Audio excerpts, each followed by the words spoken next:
સહજાત્મ સ્વરૂપ પરમ ગુરુ નિત્ય નિરંજન અંતરયામી રહો નિરંતર અંતરમાં સમતામાં રમતા રાજેશ્વર દીઠા નહીં દેશાંતરમાં સમય સમય તુજ ચરણ કમળની છત્ર છાયા ઉર છાઈ રહો નિષ્કારણ કરુણાને કથની વચન વિશે ન સમાય અહો નિષ્કારણ કરુણાને કથની વચન વિશે ન સમાય અહો. જાતિ સ્મરણ જ્ઞાન એક પદ લખ્યું છે કુપોદેવે, 77મું પદ વચનામૃતમાં, વચનામૃત 77. પોતાને જે અનુભવ થયો એ પોતે પદમાં લખે છે. 195મું પાનું, વિક્રમ સંવત 45, લગ્ન પછીનું છે આ પદ.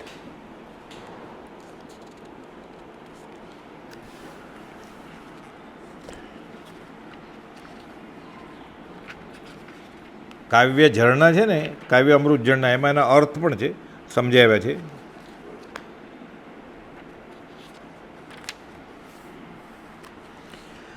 સુખ કી સહેલી અકેલી ઉદાસીનતા, અધ્યાત્મની જનની તે ઉદાસીનતા.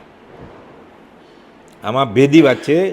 આજે સુખ કી સહેલી અકેલી ઉદાસીનતા છે ને, એટલે એમ છે શાતા કી સહેલી અકેલી ઉદાસીનતા. આ સમયસર નાટકની ગાથા છે બનારસીદાસજી, અને પાછળની લીટી છે અધ્યાત્મની જનતે ઉદાસી. એ કુપોલદેવે બનાવી છે, બે ભેગું કર્યું કુપોલદેવે. સાધક સાધ્ય દ્વારની બનારસીદાસની કડી છે ઓલી, કે સુખ કી સહેલી અકેલી ઉદાસીનતા. એટલે જીવને વૈરાગ્ય આવશે, ત્યાગ વૈરાગ્ય આવશે, નિર્વેદને સર્વેદ પ્રગટશે, ઉદાસીન થશે. ઉદાસીન એટલે એરંડી પીને બેસવાનું એમ નહીં, કુપોલદેવે અર્થ કર્યો છે 398. ઉદાસીનતા એટલે સમભાવ, ઉપેક્ષિતપણું, એને રસ જ નથી કાંઈ. રતિ અરતિ હર શોક, દોસ્તી દુશ્મની કંઈ મતલબ જ નથી એમ. એટલે સમભાવની વાત છે. સુખ કી સહી, આવું થાય પછી જે સુખી થાય. રાગદ્વેષ હોય એ કાયમી ધોરણે સુખી થઈ જ ન શકે. રાગનું ઉદય ત્યારે બહુ આનંદ આવે, પછી ત્યાં દ્વેષ થાય.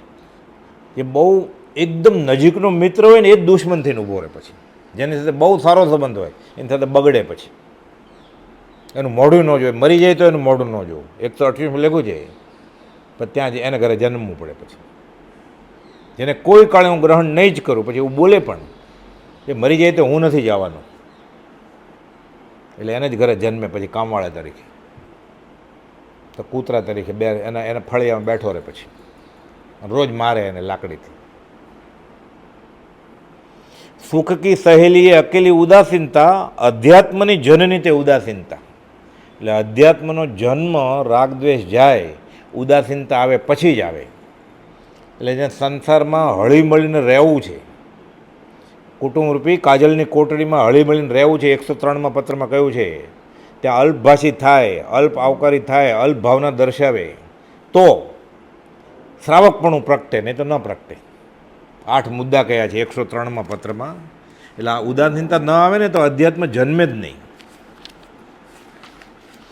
કુટુંબ 103મો પત્ર, કુટુંબરૂપી, પાના નંબર 210. કુટુંબરૂપી કાજલની કોટડીના વાસથી સંસાર વધે છે. તો આપણે બધા કુટુંબમાં તો છીએ જ, એટલે આપણે સંસાર વધવાનો જ.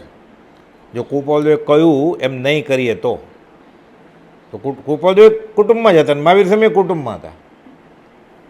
એ જે બુધ્યું એણે એ કરી બતાવ્યું, છેલ્લે દિવસે કરી બતાવ્યું. ઋષિમનાથ ભગવાને કરી બતાવ્યું. મારું માતાને સામું જ નથી જતા. સબ જગ સે ઊંચા રહે જો નીચા રાખે નૈન. કુપોલદેવે કે દૂર રાખજો જબક બને. અને માને, માં તો હકથી જોઈએ ને, મારું એનું મોઢું જોઈ લઉં, મારો દીકરો છે, નહીં, ના પાડી. આપણને એમ નિર્દયતા લાગે.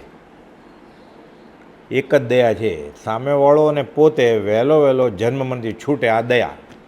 બાકી બધું મોહ દયા. કુટુંબરૂપી કાજલની કોટડીના વાસથી સંસાર વધે છે. ગમે તેટલી તેની સુધારણા કરશો તો પણ એકાંતથી જેટલો સંસાર ક્ષય થવાનો છે તેનો 100મો હિસ્સો પણ તે કાજલગુમાં રહેવાથી થવાનો નથી. અમે ઘરે ભક્તિ કરશું, ઘરે એકલો હોય અને બંગલો હોય ને તો થાય જ નહીં. કુપોદો જેમને થાય તોય કહે છે અમારે ઘર અને વન બધું સરખું છે, તોય પાછા ઈડરના જંગલમાં જતા હતો, ગુફામાં જતા હતો. તમે લખો છો કે ઘર ને વન સરખું છે તો શા માટે નથી રહેતા? એવડું મોટું ઘર હતું ભવાણિયાનું, ત્યાં નિવૃત્તિ અર્થે જતા હોત તો કંઈ મને બોલાવતા નહીં, હું જમવા આવીશ મારી મેળે. જ્ઞાનીને નથી થતું તો આપણે કેવી રીતે થાય? કે હું ભક્તિ ઘરે કરીશ. એને મોહ એટલો બધો છે ને, છૂટતું જ નથી. એ બાંધીને હારે લઈ જાય પછી ઘર કર્મ, એટલે નવું પાછું ઘર મળે છે ને. પછી કે ઘર માણસ તો એવું જરૂર નથી, પછી માળો મળે, ચકલો થાય, ઘર મળે નક્કી, શંખલું થાય મહાસાગરના પેટાળમાં, પછી ઘર મળે તો સુકાઈ જાય એટલે શો કેસમાં મૂકે લોકો એને, એની ડેડ બોડી. એ ઘર છે શંખલા, એ જીવનું. કુટુંબરૂપી કાજલની કોટડીના વાસથી સંસાર વધે છે. ગમે તેટલી સુધારણા કરશો તો તેમાં એકાંતિ જેટલો સંસાર ક્ષય થવાનો છે, તેનો 100મો હિસ્સો પણ તે કાજલગુમાં રહેવાથી થવાનો નથી. કશાયનું તે નિમિત્ત છે. એટલે ક્રોધ, માન, માયા, લોભ થાય જો. કાજલની કોટડી છે, સફેદ કપડે પર ડાઘ લાગે જ, ગમે હલ્યો કે દાઢ લાગશે, થોડોક હલશે એટલે દાગ લાગશે. તેનો 100મો હિસ્સો પણ કાજલગુમાં થવા નથી. કશાયનું નિમિત્ત છે. મોહને રહેવાનો અનાદિકાળનો પર્વત છે. પ્રત્યેક અંતર ગુફામાં તે જાજ્વલ્યમાન છે. પ્રભુજી કહેતા તમારા ગુમડા વળી છે કે ઘરે છોકરા છોકરી, ભાઈ બહેન, માતા પિતા, પતિ પત્ની, બધા ગુમડા ફૂટ્યા જ કે તમને. અમારે ગુમડા નથી કે અમે તો ગમે ત્યાં જાય કે ક્યારેક છોડવું જ પડશે. આનો પ્રસંગ બનેલો છે. મગન બાપા વાત કરતા, એક બાંધણીનો મુસલમાન હતો, અગાથ આશ્રમ બનતો ને એ કડિયા તરીકે કામ કરતો ત્યાં. પછી કામ થઈ જાય ને એટલે બેસે પ્રભુજીને બોલો. આમ મુસલમાનો પણ ગુજરાતી મુસલમાન, ઘરે ગુજરાતી બોલતા હોય. એટલે પ્રભુજીને કહે છે તમે તો અલ્લાહના ફિરસ્તા છો, તમારા પગ આગળ હું બેસી જાઉં તો મારું કામ થઈ જાય. પ્રભુજી કે બેસી જાય, કોણ ના પડે છે? પ્રભુજીના વખતમાં બધી જાતવાળાની છૂટ હતી. અત્યારે જે જૂનો સભા મંડપ છે ને, નીચે બધા લાઇનમાં બેઠા હોય હલકી જ્ઞાતિના, બધાને છૂટ હતી બેસવાની. ભલે પહેલી લાઈનમાં આગળ ન બેસવા દે કે અંદર ન આવવા દે, છૂટ બધા નથી. તો બેસજે, કોણ ના પડે? તો કે બીબીને પૂછ્યો. આ વોરો મુસલમાન કહે છે બીબીને પૂછવા જાય ને એનું અહીંયા કામ નથી. પ્રભુજી કે અહીંયા તો સીધો તૈયાર હોય એનું કામ છે. આપણે બધા બીબીને પૂછવાવાળા છીએ કુટુંબમાં. એ થાય એટલે કાજલની કોટડી જ છે આ, સંસાર વધવાનો જ. મોહને રહેવાનો અનાદિકાળનો પર્વત છે. પ્રત્યેક અંતર્ગુફામાં જાજ્વલ્યમાન છે. સુધારણા કરતા વખતે શ્રાદ્ધોક્તિ એટલે શ્રાવકપણું સંભવે. હવે ત્યાં શું કરવું એ આજ્ઞા આપી આપણને. હવે રાતોરાત તો છૂટે એમ નથી, તો શું કરવાનું? ત્યાં અલ્પભાષી થવાનું. એટલે વ્યવહારમાં ડાપણ ઓછું દોડવાનું, બોલવાનું ઓછું. કંઈ કામકાજ હોય તો કહેજો, આપણે કેટરસની ઓળખાણ છે એટલે પછી આપી દે તમને કામ. મંડપ બંડપ બાંધવો હોય તો પછી છોડે કે 20 વર્ષ બકરો મળી ગયો છે, બરાબર, સોંપી દે બધું. પણ પછી હિસાબ આપજો ને, બંડલ આપી દે 1 લાખનું. પછી ઓલું મંદિરમાં ક્યારે આવે? અલ્પભાષી થવું, અલ્પહાસી થવું, અલ્પ પરિચય થવું, બહુ ઓળખાણ કરે. મંદિરમાં આવે ને મોટા દિવસોમાં, તમે ક્યાં ના, તમે ક્યાં, એમ કરીને ઓળખાણ કરી લે. સાંજ સુધીમાં પહેલે દિવસમાં જ ભૂલમાં હારે રૂમમાં રહ્યા હોય ને કે ક્યાંક મળી ગયા ને બેસે એટલે તમારું કેવું ગામ? અમારું આ ગામ. હા ફલાણા અમારે એ ત્યાં હતા તમારા ગામમાં. બોલો કે અમારે ફલાણા તમારા ગામમાં હતા. તો હોય જ નહીં, તો આનંદકાલથી રેખડ્યો છે, કેટલા ભાવ કર્યા છે, બધા મળ્યા જ હોય ને, તો અહીંયા ભેગા થાય જ નહીં ને પાછો. અલ્પ પરિચય થવું, અલ્પ આવકારી થવું. પધારો પધારો, તમારા પગલા અમારા ઘરે ક્યાંથી? અલ્પ આવકારી થવાનું. એ સત્સંગ કરવા આવ્યો છે, 20 દુઆ ગાશે આવ્યો તો કે ટાઈમપાસ કરશે, કે રાજકારણની વાત કરશે, એ દેશ કથા કરશે, રાજકથા કરશે, ભોજન કથા કરશે, કે સ્ત્રી પુરુષ કથા કરશે. એવી કથા જ છે બધી. તો ક્ષમતા કેવી રીતે રહેશે? એટલે અલ્પ પરિચય થવું, અલ્પ આવકારી થવું, અલ્પ ભાવના દર્શાવી. ઘણા ઓગળી જાય, ગળગળા થઈ જાય, વળાવો આવે, મૂકવા જાય, પધારજો પધારજો, ફરીવાર આવજો, તમે આવજો. એટલે કે હું આવું જ છું ને, પરમ દિવસે જ રવિવાર છે, હું આવું જ છું. ઓલો કે એક રવિવાર તો ગયો આમાં, બીજો રવિવાર ઓલા આવશે, તો સત્સંગમાં કેવી રીતે આવશે પછી?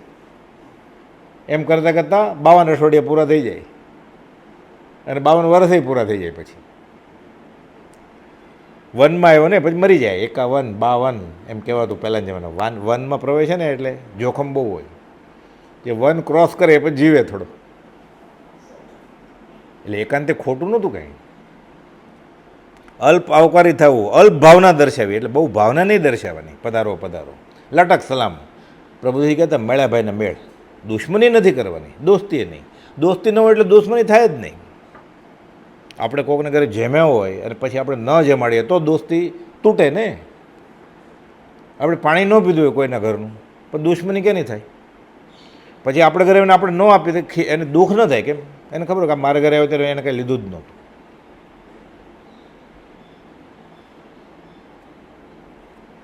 અલ્પ ભાવના દર્શાવી, અલ્પ સહચારી થવું, અલ્પ ગુરુ થવું. સલાહ આપવા માંડે વ્યવહારમાં, એટલે સલાહ લેવા માંડે કે આ મફતમાં મળે સલાહ. મારે જેવું કંઈ કામકાજ હોય તો કહેજો. કે પરિણામ વિચારું કે આનું પરિણામ શું આવશે? આનું પરિણામ સંસાર આવશે, ભેટમાં મળશે તને. એટલે કૃપાલદેવ કહે છે કે આ ઉદાસીનતા આવે ને પછી અધ્યાત્મ જન્મે. એ સુખની સહેલી છે. હવે પોતાની વાત કરે છે. લઘુ વયથી અદ્ભુત થયો તત્વજ્ઞાનનો બોધ એ જ સૂચવે એમ કે ગતિ આ ગતિ કાં શોધ. સાવ નાની ઉંમરથી તત્વજ્ઞાનનો બોધ થયો તને. પાપ પુણ્ય કર્મ બધું ખબર પડી. પૂર્વજન્મ હોય, જન્મ શું, મરણ શું, બધું દેખાણું. જાતિ જ્ઞાન 7મે વર્ષે થયું. આપણે 7મે વર્ષે વિચારીએ આંખ બંધ કરીને આપણને શું થયું હતું, શું થયું હતું એ ખબર નથી. ખોટું એ યાદ જ નથી કાંઈ. થોડું ઘણું યાદ હોય કે ફલાણી સ્કૂલમાં હતો. એ કોકને હોય ને કોકને ન હોય. લઘુ વયથી અદ્ભુત થયો તત્વજ્ઞાનનો બોધ એ જ સૂચવે એમ કે ગતિ આ ગતિ કાં શોધ. હોય આવું બધું કે જવાનું હોય પછી એક ગતિમાંથી બીજી ગતિમાં, એવું ખરેખર હોય? પુનર્જન્મ હોય કે શોધવાની ક્યાં વાત જ છે? તને આટલી નાની ઉંમરથી આટલો બધો તત્વજ્ઞાનનો બોધ થઈ ગયો. એ જો પહેલાં શીખીને ન આવ્યો તો આ ભવે તો ભણ્યા જ નથી. અને ખૂબીની વાત એ છે, આ જાતિસ્મરણ જ્ઞાન થયું 7મે વર્ષે, ત્યારે હજી ભણવા જ નથી બેઠા. 7.5 વર્ષે ભણવા બેસેલા ગોપાલદેવ. એટલે આ ભવે નથી ભણ્યા ગોપાલદેવ. વ્યવહારે આ થયું ત્યારે તો ક્ષોપશમને, પાપ પુણ્યને, આત્માને. અરે 25-30 વર્ષનો ડૉક્ટર હોય, બધા મળદા મસાજી આપતો હોય ને ડેડ બોડી હોય, એને ક્યારે વિચાર આવે આમાંથી ક્યાંક નીકળી ગયું છે જીવ નામની વસ્તુ, આત્મા નામની વસ્તુ. જીવ જીવ કરતા હોય બધા કે જીવ ગયો એમ. એ મરી જાય દર્દી તો ડૉક્ટરને કે નર્સને એમ થાય આમાંથી જીવ નીકળી ગયો એમ. આંખે જોવે છે તોય કોઈ સગાવાલા એમ થાય આ સગાવાલા એમ જ કે ને આ મારા ગુજરી ગયા, એમ થાય કે આ ખોખામાંથી જીવ નીકળી ગયો એમ. મારા દાદાનો કે દાદીનો એમ થાય જ નહીં. એ મરી ગયા એટલે રડે. વિચાર જ નહીં ક્યારે કે એવું ક્યાંક હોય. કોઈ બોલતું તારે ક્યાં શોધવાની જરૂર છે કે એટલી નાની ઉંમરથી તત્વજ્ઞાનનો બોધ થયો હતો. જે સંસ્કાર થવો ઘટે અતિ અભ્યાસે કાંઈ, વિના પરિશ્રમ તે થયો ભવશંકાશી ત્યાંય. લાંબા કાળના અભ્યાસ પછી જે આવડે, જે સંસ્કાર થવો ઘટે અતિ અભ્યાસે કાંઈ. બહુ અભ્યાસ કરે થોડુંક ક્યાંક આવડે આ બધું અધ્યાત્મનું. વિના પરિશ્રમ, કાંઈ મહેનત વગર જ બધું થઈ ગયું. હજી ભણવા જ નથી બેઠા ત્યાં બધું ખબર છે એને. એની નાનપણની રમત વાંચીએ ને બધી, તો એ બધાને એવું બધું દેરું ને એવું બધું શીખવાડતા. એમ ટટ્ટાર ઉભા રહ્યો કૌશકમાં, એમ હાથ ઉપર હાથ રાખો, હલતા નહીં, એમ મહાવીર સ્વામી કેમ બેસતા, એવું બધું. સાવ નાના હતા ત્યારે દેરું બનાવે ભગવાનનું ને એવું બધું, સાવ નાનપણથી. એટલે સ્કૂલના બીજા છોકરા સાથે રમતા ત્યારે આવી રમત રમતા ગોપાલજી. જે સંસ્કાર થવો ઘટે અતિ અભ્યાસે કાંઈ, વિના પરિશ્રમ તે થયો ભવશંકાશી ત્યાંય. જેમ જેમ મતિ અલ્પતા એટલે બુદ્ધિ ઓછી. આ જાતિસ્મરણ જ્ઞાન એક ક્ષોપશમનો વિષય છે. મતિ જ્ઞાન એ ધારણા નામનો ભેદ. જેમ જેમ મતિ અલ્પતા અને મોહ ઉદ્યોત, અને મોહ બહુ હોય ને સંસારનો, તેમ તેમ ભવશંકના અપાત્ર અંતર જ્યોત. જેટલી બુદ્ધિ ઓછી અને મોહ વધારે સંસારમાં, એટલું પૂર્વ વિશે શંકા થાય ને કે એવું કાંઈ હશે જ નહીં. કોણે જોયો છે? પછી એમ કે જોર જોરથી કે હાથ ઉછાળીને કોણે જોયો છે પૂર્વ? આત્મા કોણે જોયો છે? નિરંજન નિરાકાર અરૂપી આત્મા. એ કર્મના ઉદય ભેંસ જેવડો થયો, પાડા જેવડો થયો, એવડું મોટું રૂપ લીધું તોય નથી ઓળખતો. એને વાઢીને ખાય છે. એને અરૂપી આત્મા કેવી રીતે પ્રતીતિમાં આવે? એ આત્માએ પાડાનું રૂપ લીધું, ભેંસનું, ગાયનું. બકરાનું ઘેટાનું એવડું મોટો થયો જીવ, એને ખાઈ જાય છે કે એમાં કંઈ વાંધો નહીં, તો અરૂપી આત્મા કેવી રીતે પ્રતીતિમાં આવે? એટલે પહેલાં તો દયાનો ઝરો ફૂટવો જોઈએ. જીવ દયા, આ જૈન ધર્મનો પાયો છે. અહિંસા પરમો ધર્મ. નાનામાં નાના એકેન્દ્રીય જીવો નહીં, એ ઉપયોગપૂર્વક યત્નપૂર્વક બચાવે, પછી આમાં ચાંચ ખૂંચે, નહીં તો ખૂંચે નહીં. જેમ જેમ મતિ અલ્પતા અને મોહ ઉદ્યોત, તેમ તેમ ભવશંકના અપાત્ર અંતર જોત. એટલે ન ખાવાનું ખાતા હોય ને, ન પીવાનું પીતા હોય ને, એમાં શું વાંધો? કોણે જોયા છે જીવ બટેટામાં? કોણે કાંદામાં જીવ જોયા છે? એવું બોલતો હોય ને, એનામાં ચાંચ જ ન ખૂંચે. પડ્યો રે 50 વર્ષ તો એ મંદિરમાં. બ્રહ્મચારી લખ્યું છે મોક્ષમાળા પ્રવેશિકામાં, તૃષ્ણાના પાઠમાં, કે 50 વર્ષ સુધી આશ્રમમાં હોય અને અધ્યાત્મ સ્પર્શ્યું જ નહીં. આપણે ઘણા જોઈએ છીએ કે એનું કારણ આ છે કે ન ખાવાનું ખાધું, ન પીવાનું પીધું, અભક્ષ્ય ખોરાક. આ પ્રાથમિક જરૂરિયાત છે. ધર્મક્ષેત્રમાં તો ખાસ એ બધું દટાઈ ગયું છે, એટલે ધર્મ વિસારે પડ્યો છે.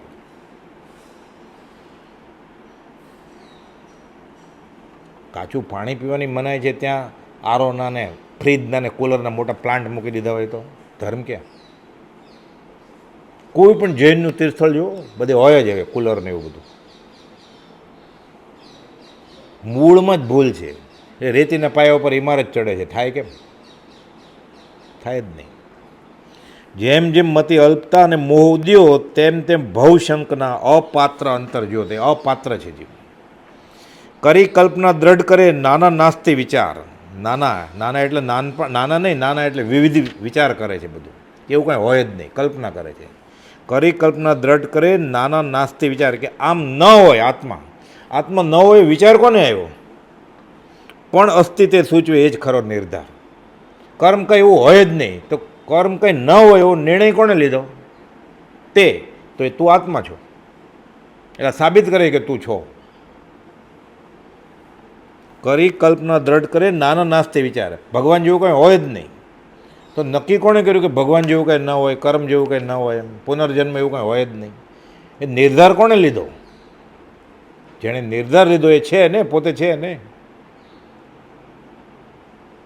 એટલે જગતમાં બધી વસ્તુ છે ને, જડ ચેતન, એ આત્માને શાખ પૂરે છે. આ બારી છે તો આત્મા છે, આ પુસ્તક છે તો આત્મા છે. નક્કી કોણે કર્યું કે આ બારી છે? એટલે જીવ નામની, આત્મા નામની ઉપલોક લક્ષણવાળી એક વસ્તુ છે. આ ખુરશી છે, નક્કી કોણે કર્યું? ખુરશીને નથી ખબર હું ખુરશી છું. ખુરશીને એમ પણ નથી ખબર કે હું ટેબલ છું. સાચું ખોટું ખુરશીને કંઈ જ્ઞાન જ નથી. કોઈ છોકરો એમ કે ટેબલ, એ ટેબલ નથી, ખુરશી છે. ખોટું ખોટું એ જ્ઞાન જીવને હોય. એટલે જગતની બધી વસ્તુ આત્માની શાખ પૂરે છે, સાબિતી છે.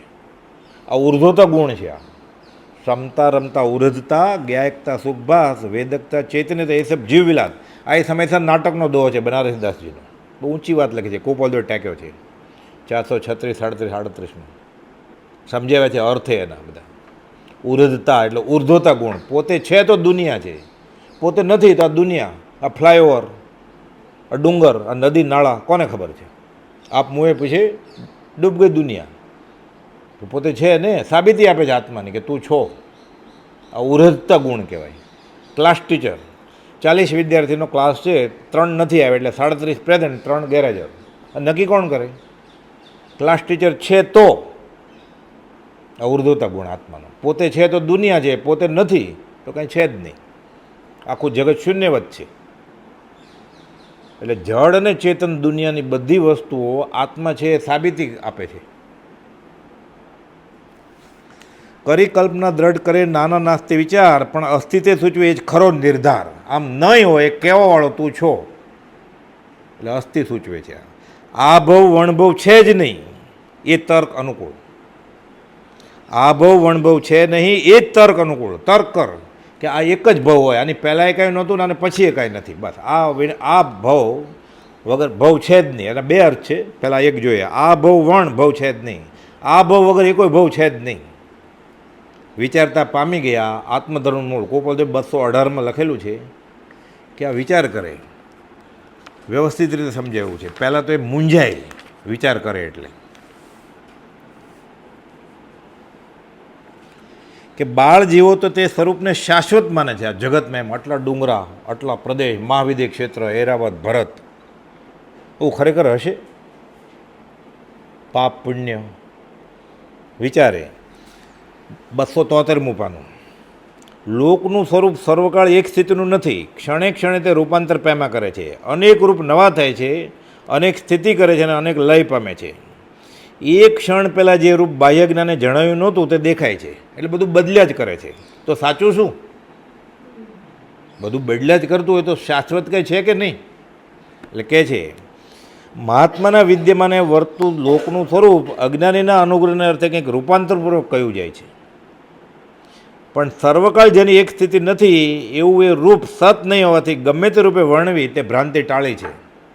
આમ અઘરું છે. બહુ મોટા મોટા આચાર્યો આનો તાગ નથી મેળવી શકતા. બ્રહ્મચારી કહે છે. એક ઉપલદેવ એક પેરેગ્રાફમાં સમજાવ્યું છે.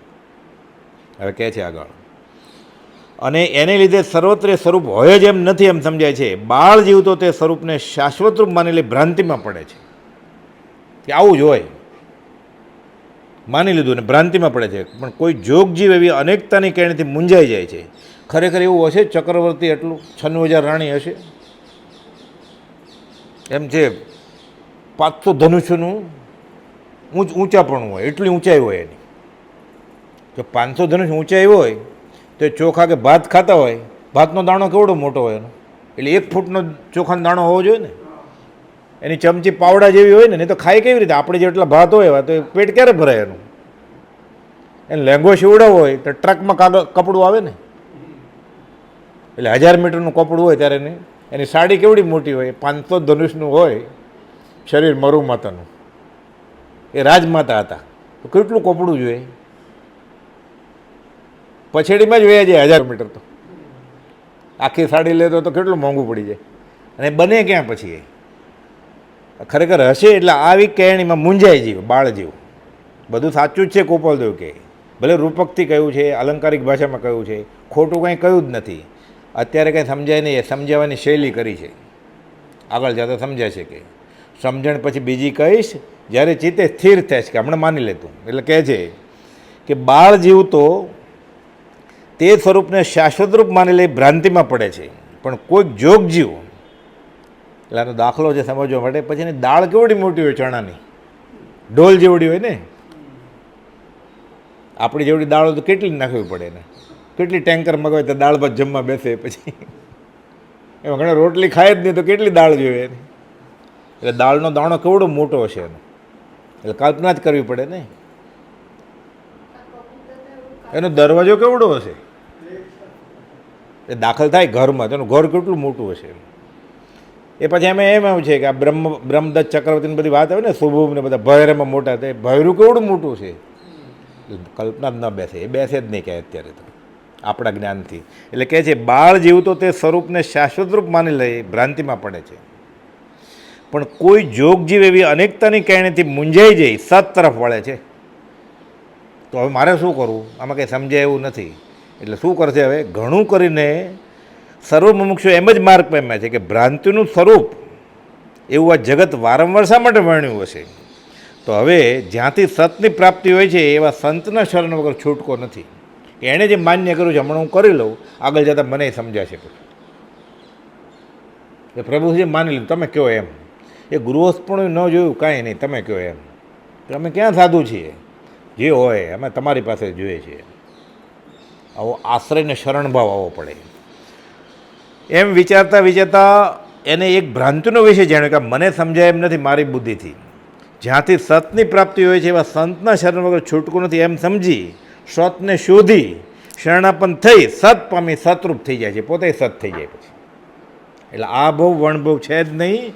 એ તર્ક અનુકૂળ વિચારતા પામી ગયા આત્મધર્મનું મૂળ.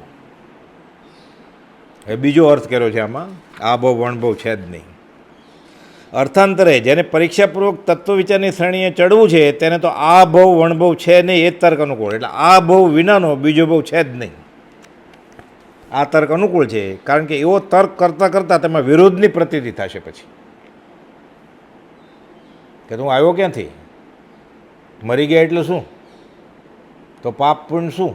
તો સદાચાર નીતિ નિયમ મંદિરની શું જરૂર? કામ સમાટ કરવું જોઈએ, ચોરીને ખાઈ લેવાનું, બીજાના હાથમાં હોય લઈ લેવાનું. પછી વિરોધની પ્રતિતા વિચારદશા વર્ધમાન થતાં થતાં આત્મધર્મનું મૂળ એવી જ્ઞાન દશા પામી કૃતાર્થતા થવા યોગ્ય છે. અને આગળ ગોપાલદેવે સમજાવ્યું છે, જેનું મધ્ય હોય તેનું પૂર્વ પશ્ચાત એટલે આગળ પાછળ હોવાપણું અવશ્ય ઘટે છે. એટલે આપણે કહે ને આપણે કે હવે બપોર થયું એટલે બપોર પહેલાં ક્યાંક હોવું જ જોઈએ, એનું નામ સવાર આપ્યું. બપોર છે અત્યારે એટલે આને પછી ક્યાંક હોવું જ જોઈએ, સાંજ જેવું કે સૂરજ ડૂબી જશે એનું નામ રાત આપ્યું આપણે. એટલે હોવું જ જોઈએ ક્યાંક. જેનું મધ્ય હોય તેનું પૂર્વ પશ્ચાત એટલે આગળ પાછળ હોવાપણું અવશ્ય ઘટે છે. એટલે અત્યારે આપણે છીએ તો એની પહેલાંય ક્યાંક હોય અને પછી ક્યાંક હોય.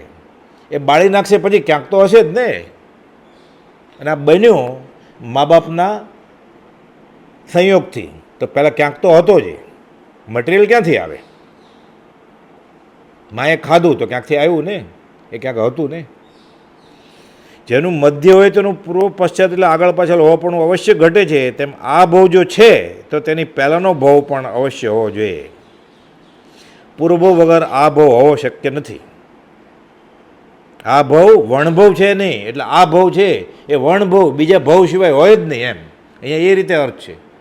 ઓલામાં વણભાવ એટલે બીજો ભાવ છે જ નહીં, અને અહીંયા બીજો ભાવ ન હોય તો આ ભાવ હોય જ કેવી રીતે એમ. આ ભાવ વણભાવ છે નહીં એટલે પહેલાં છે ભાવ તો અત્યારે ભાવ છે એમ. ડબલ અર્થ છે એના. આગળ પાછળ હોવો પણ અવશ્ય ઘટે છે. તેમ આ ભાવ જો છે તો તેની પહેલાંનો ભાવ પણ અવશ્ય હોવો જોઈએ. પૂર્વભાવ વગર આ ભાવ હોવો શક્ય નથી એમ.